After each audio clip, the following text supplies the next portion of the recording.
मनापासून आज धुलीवंदन आणि होळीच्या मनापासून शुभेच्छा देते। येणारं वर्ष आपल्याला सगळ्यांना खरंच शेतकऱ्यांना खास करून सुखाचं आणि समृद्धीचं जावं अशी हनुमानाच्या चरणी प्रार्थना करते। खरं तर आपलं आयुष्य सुखाचं जावं ह्याच्यामध्ये नक्की देव तर मदत करतोच। देवाच्या दारी आपण येतो, पांडुरंगाच्या दारी येतो, पण मला असं वाटतं आपल्या हातात पण असतं की आपण आपलं आयुष्य कसं घालवावं, आपण काय निर्णय घ्यावे। शेवटी देवाला आपण साकडं घालतो, पण सरकार पण मायबापच असतं। खरं तर तसं बघितलं तर काँग्रेस राष्ट्रवादीची संस्कृती आहे की लोक आमचे मायबाप, पण शेतकरी आषाढ भूतेनी त्या नभाकडे, त्या भुईकडे, त्या सरकारकडे बघत असतो की कधी माझा कर्ज माफ होईल, कधी पाऊस पडेल, कधी दुष्काळ दूर होईल, कधी मला हमी भाव मिळेल, कधी माझ्या गुरांना छावणी मिळेल। शेवटी हे सगळं सरकारच करत असतं आणि सरकार पण देवाच्याच रूपात कुठेतरी शेतकरी बांधवांच्या मनात सरकारकडे आपण बघत असतो। पण आपल्या सगळ्यांचं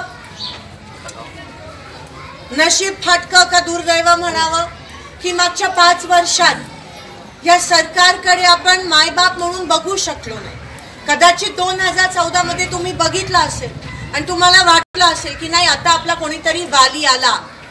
मला माहिती आहे की काही जणांना असं वाटलं असेल मोदीजींकडे बघून की वाली आला, आपल्याला आता बदल घडवून आणेल, आपल्याला महागाई कमी करेल, शेतकऱ्यांच्या आत्महत्या कमी होतील आणि सगळ्यांनी आज कदाचित काही लोक म्हणणार नाही, पण मला वाटलं सगळ्या म्हणा चला एक चान्स देऊया बाबाला, बघूया कसं करतंय। आणि तुम्ही चान्स दिला, पण फसलं कोण? पुढारी आमदार खासदार फसले नाहीत, स्पष्ट सांगतो। फसले शेतकरी बांधव, फसले युवक, फसले सर्वसामान्य लोक, फसले कामगार। चटके बसल्याशिवाय आपण म्हणतो ना दूध का जला छाछ पण फूक फूक के पिता, चटके बसल्याशिवाय आपल्याला कळत नाही। मगाशी तर मला असं वाटतं आणि आमची सगळ्यांची चर्चा होती की बरं झालं भाजप आली, कारण का काँग्रेस आणि राष्ट्रवादीचं महत्व तरी पटलं लोकांना की हे होते तेव्हा बरं होतं, आम्हाला सगळं व्यवस्थित मिळायचं। पण आज काय गत झाली, लाट आली म्हणतात, लाट आली, पण विसरू नका की ती सुनामी येते खरी, पण जाताना सगळं उद्ध्वस्त करून जाते। आणि तीच गत झाली आज आपल्या देशात। ती सुनामी घेऊन गेली, ती मृतदेहांना घेऊन गेली।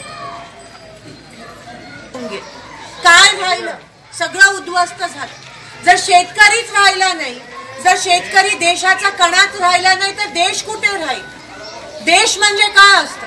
म्हणजे ही भुई, म्हणजे तुम्ही, म्हणजे शेतकरी बांधव। देश म्हणजे आपली गावं।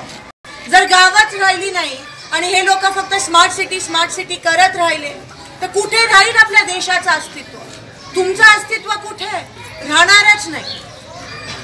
आणि म्हणून आता आपल्या सगळ्यांवर एक खूप मोठी आपल्या समोर आव्हान आलंय, खूप मोठं आव्हान आलंय। आपल्या आयुष्यातलं काका तुम्ही माझ्यापेक्षा जास्त पौर्णिमे बघितले, तुम्ही माझ्यापेक्षा जास्त, मी तुम्हाला काय सांगू, हे गाव स्वातंत्र्य सैनिकांचं गाव, हे गाव शहीद जवानांचं गाव, कदाचित सर्वात महत्वाची निवडणूक आहे। कारण का एवढं मोठं आव्हान आपल्या समोर आहे।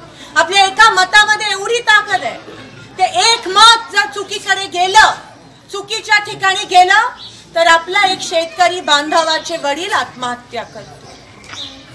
जर ते एक मत चुकीच्या ठिकाणी गेलं तर आपल्या एका महिलेच्या घरात घुसून तिच्यावर अन्याय आणि अत्याचार करतील। मंदिरात घुसून केलेलं विसरू नका, भाजपचेच आमदार होते।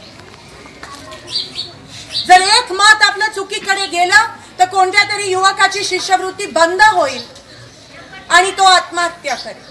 जर एक मत आपला चुकीच्या ठिकाणी गेलं तर युवकांना नोकरी मिळणार नाही आणि त्याचे आई वडील आषाढ भूतेनी बघत